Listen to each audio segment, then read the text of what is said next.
I originally wanted this video to be titled The Absolute State of Hololive, and it's basically going to be formatted the same way the Absolute State of VShoujo or the Absolute State of Nijisanji goes, mostly leaning towards the VShoujo video, where I break down the problems that Hololive has and why and how it hinders them, how different general demographics perceive them both negatively and positively, broadly going to cover over their flaws. However, the more I went and wrote my script, the more I began to compare them with other VTuber agencies, trying to find things that other VTuber agencies do better than Hololive, such as in VShoujo where the talents do keep the IP. But the more I did that, the more I realized that there is not much things a lot of VTuber agencies do better than Hololive aside from some perks that VShoujo gives and percentage cuts. The general criticism, while some is exacerbated in Hololive due to its own environment, is something that applies to most other agencies as well. Unicorns, parasocialism, certain parts of idol culture, Yuri bait, Yaoi bait, GFE, BFE, these are all industry-wide. Granted, I have not seen their contracts or know about their inner workings. We've seen the Nijisanji contract and we know how bad it is, and Hololive could have similar issues. Their contract might only just be slightly better than Niji's. They might even have a contract for people that they terminate. Behind the scenes, they could have their own favoritism, their own internal issues here and there that makes talents upset and sad. That has happened before, and it still keeps happening, I would actually argue. Not just to Hololive, but other agencies as well. And if I can't find a problem that's exclusive to Hololive or is greatly worse in the company, if I can't find a problem in Hololive that's inherently unique to them, that's rooted in their business model and their mode of operation, then what can I say about Hololive that isn't already being said or isn't already internalized by the fanbase? Really, the only people that is none too pleased about Hololive's business model is the goddamn investors that want to make more money and squeeze more cents from the fanbase and the talents. Really, the problem that Hololive has are problems that every agency has in their own ways. The more I thought about it, the absolute state of Hololive is the absolute state of the VTuber industry. Even to this day, the industry still follows their example, and some thankfully innovating and improving on the precedents they set, but in terms of what they can give to their talents, the sheer amount of support and community involvement, professionalism, and managerial capabilities, overall, Hololive is still the top VTuber agency whose leadership and position remains unchallenged in the industry. And that became the direction of the script of the absolute state of Hololive video. But at that point, I was just essentially sucking on Hololive's cock while complaining about the hairs getting stuck in my teeth.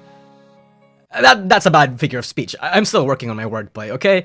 Point is, the whole script was just me praising the company while nitpicking and expanding on problems that people already know, and again, problems that are not unique or infinitely worse in Hololive. And at that point, it was no longer an absolute state video. So, I decided to make an entirely new script. And the thesis of that script is the title of the video that you're watching right now. This is a video explaining how Hololive wins by doing absolutely nothing. Or at least, that's what a lot of fans say, because it's a very common trend, not just in this industry, but even in other places like video games, where a timeless classic just sits in there and still pulls in good numbers, while spiritual future successors of their genre try and hilariously fail to one-up them. Back 4 Blood to Left 4 Dead 2, Overwatch 2 to Team Fortress 2, among other examples. But while that thesis statement sounds badass regardless of its context or whatever the topic is, the fact of the matter is, it's not actually true. The company does a lot of smart and hard work behind the scenes to make everything happen. Of course, I think most people who pass on this phrase knows this, but I just wanted to say that for the people who genuinely think so. It's just that many VTuber agencies collapse while Hololive is doing relatively okay. I want to enumerate on a few key points on how Hololive achieves this because, like what I've said in prior videos, Hololive did not start this way. They started their first gen with a termination. Their management was exploitative and took advantage of some talents. Their management made decisions and mistakes that absolutely fucked over their talents' careers and genuinely upset them. They were the center of a very disastrous PR situation that not only spelled bad for their internal environment, but also to the reputation and trust the fanbase had for the company. Yes, there was more than one time where the fans turned their backs on the company, where even I turned my back on them.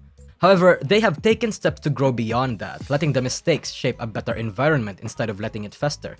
Their disasters usually were patched up within a year of their happening, and change and improvement seems to be relatively fast for their scale.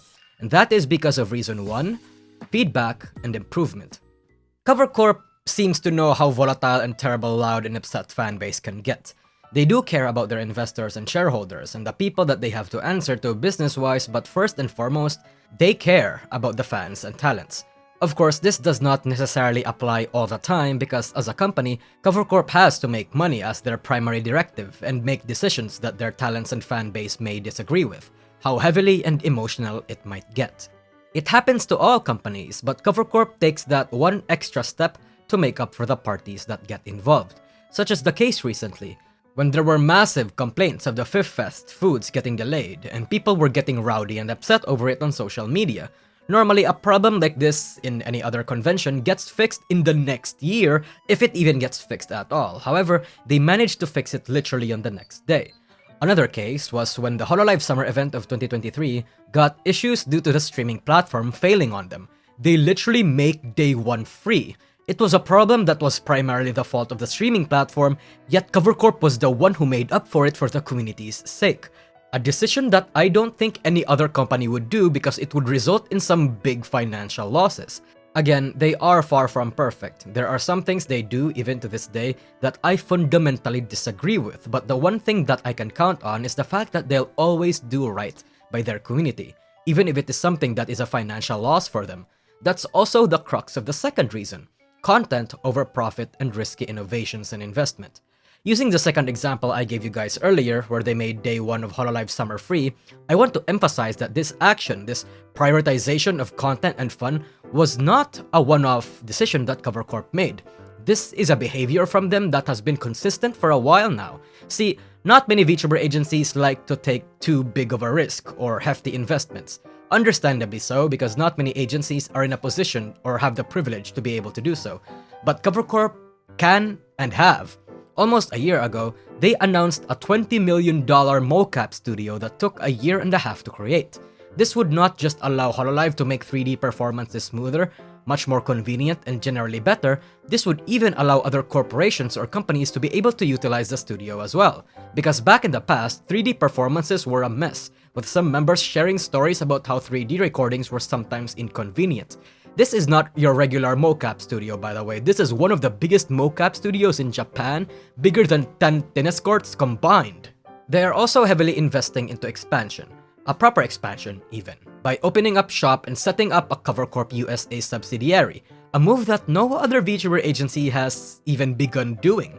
There's also Holo-Earth and Hololive Alternative, a game and a metaverse project, which, although we've only seen trailers for, we don't have anything substantial aside from Holo-Earth's bare bones beta. Still, I think the fact that they are expanding and taking risks like this, even if it might fail, is ultimately a good thing, because it means that the company has a vision beyond VTubing. Content creation and influencers, you see, have a very limited lifespan. It's really only a matter of the algorithm stopping itself from promoting certain content creators to take down entire careers. Cover Corp has a vision of becoming, in Yago's words, an entity like Disney. The fact that Yago has a grander vision for Hololive's direction, of whose success is yet to be determined, is already better than most VTuber agencies. You ask most VTuber CEOs' vision and they probably won't be able to tell you where they are and where their company will be 5 years from now. It is what makes Hololive special. It is part of how they consistently stay on top of the game. But going back on the whole behavior where they prioritize quality over profits and short-term gain, an instance of this is the Q&A interview with their shareholders, who kinda wants more money to the detriment of the staff and talents, to which Yago quite literally said that those people are much more important, and it seems like so far he's keeping true to this statement. Of course, this behavior don't just apply in big and grand events where they have to answer to a certain authority, it can also be seen in smaller things like Fuamoko. As a concept of having 2 members share one account, Fuamoko is not supposed to be profitable, because it makes more sense for the 2 to be separated. That way, they can separately earn money from fans and the company would have 2 more revenue streams they can take instead of 1. The fact that they've even allowed this to happen means that they have an open mind when it comes to content. They are willing to explore and take on new ideas, even if it comes with the cost of potentially cutting 1 or 2 more revenue source. That being said, the underlying motive in all of these decisions is good PR, which it's working. However, again, since Cover Corp is a company, their bottom line is to get as much money as they can. But CoverCorp so far has provided a great and enviable balance of trying to get as much money as they can whilst at the same time providing care and treatment of their talents, staff, and the people they outsource.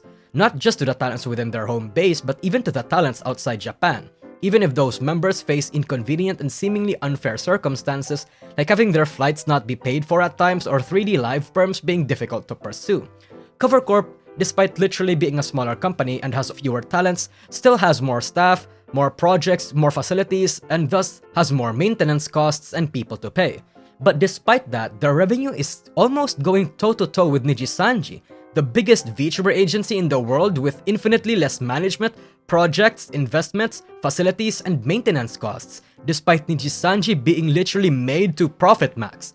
At a certain point, they should be losing more money than earning it, but they're not. Your super chats, donations, and financial support for Hololive and Cover is not wasted. You can actually see where your money is going. You can actually see amenities and projects being made. Supporting Hololive means supporting the talents in more ways than just financially. But we are not even done yet.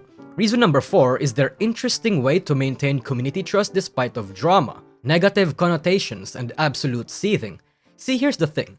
You bet your ass CoverCorp has made some enemies in the shape of their former talents or former employees or even some business partners. Perhaps said figures signed something that prevents them from speaking out against the company. Some forms of drama and misfortune look weird and sus on Hololive's part as a company as well, such as the pseudo-graduation termination thing that happened regarding Magni and Vesper's departure. But regardless of that, they still look good. What I am trying to say is that they have this way to quell outrage or make themselves generally look good. The company is quite professional from the outside looking in despite the drama around it. Essentially, they have excellent PR. The talents, even if they might not agree with each other behind the scenes or even their managers, are at the very least cordial with each other, even if some female talents are averse to males for obvious reasons. And generally speaking, they know how to make their talents not misbehave or say something stupefyingly cancelable on any of their social media. This creates this air of professionalism and sanitation to their brand and presence.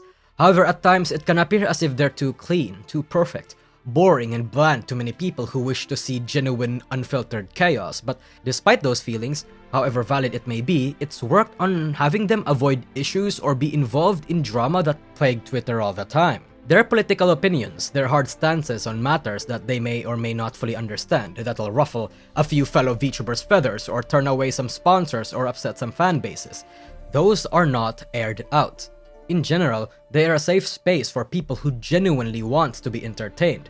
They are as audience and brand safe as you can get, and this careful weft and weave of issues again has its own up and downsides, but generally speaking, it works. And it's why people appreciate this entertainment-focused side to them a lot. And another reason why this community trust is so massive is because of not just their content, but their engagement with the fans as well. Hololive has this way of engaging with their JP and EN fan bases, where they encourage fan works, uplift communities, and generally involve their fans in very fun stuff. Holo Indie has become a thing, a program where game developers who made fan games of Hololive can actually monetize their passion projects and be officially supported by the company. Although their processes are still very Japanese, they're taking the steps to actually break new ground and reward people for participating in the community. The last reason though is talent treatment and management. Before I say anything regarding this matter, I think I'm going to get burned by a few die-hard Holo fans here when I say that there is a fair bit of truth whenever someone says that the Nijisanji contract is something of a Japanese industry-wide problem.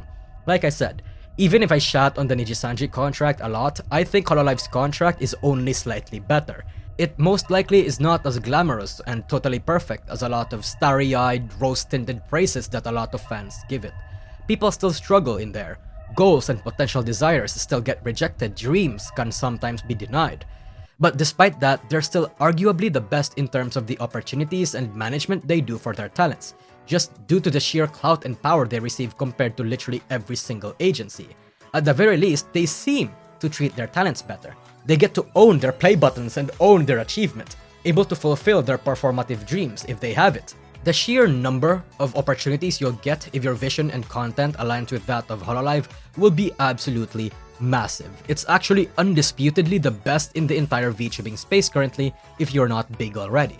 And that is because they focus on quality over quantity, making sure to choose and nurture the fitting talents that they find rather than rapid mass hiring talents and treating them like products to be pumped out from a factory. It's hard not to compare Hololive with other VTuber agencies, such as their rival Nijisanji, because this video's premise requires comparison, and studying this industry requires number ending and comparisons as well. And quite frankly, the reason Hololive stands out and why they are the golden standard is because the standard is not that high. Everyone else just kinda sucks or can't offer the same things they can. The VTubing sphere in general kinda sucks when it comes to treating their talents aside from a few key notable agencies. Majorly speaking, everyone else treats their talents the same way. That is why, while it's a major achievement and a point of praise to call Hololive the golden standard, they shouldn't be the golden standard. I think there should be something better than that. I think the contractual terms should be better. I think agencies should step out of the traditional Japanese standards and go for something that's a bit more, well, favorable for the talents. Flexibility, better contractual rates, more avenues to make and monetize more content, a better balance of freedom and protective restrictions, better customizability, among many other things. I think it's not idealistic to wish for these things to exist. Of course, I think in the future, a lot of other agencies are going to adopt genuinely great changes to stand out from current competitors, so while I think it's only a matter of time until things get better, especially for newer agencies, I think some of these established agencies should start improving themselves. Imposter syndrome is really big and common here in the VTubing scene. People often don't think they deserve the success that they have, and if some people get into an agency, they pin the entire reason of their success to the agency itself. And while that's true for a significant part, it's not entirely the case. One might need an agency to be recognized and to succeed, but an agency also needs great talent to be recognized and to succeed themselves. It's valid to be grateful to the agency that you belong to or have helped you and you wanting to repay them. But one needs to give a little credit to themselves, have a little self-respect, know and recognize your worth, because the fact of the matter is, these agencies, these companies calling their internal environment family or friends and lulling you into it, they don't mean that. It's crazy how little an individual VTuber matters when it comes to a termination or a graduation from an agency. How, in most cases, VTubers can feel as if they are not as important or valued as they thought they were. Agencies really only scramble when a big money-making talent leaves, but most people are not in that position. Most people are not in that top percentile of being even fortunate enough to be favored.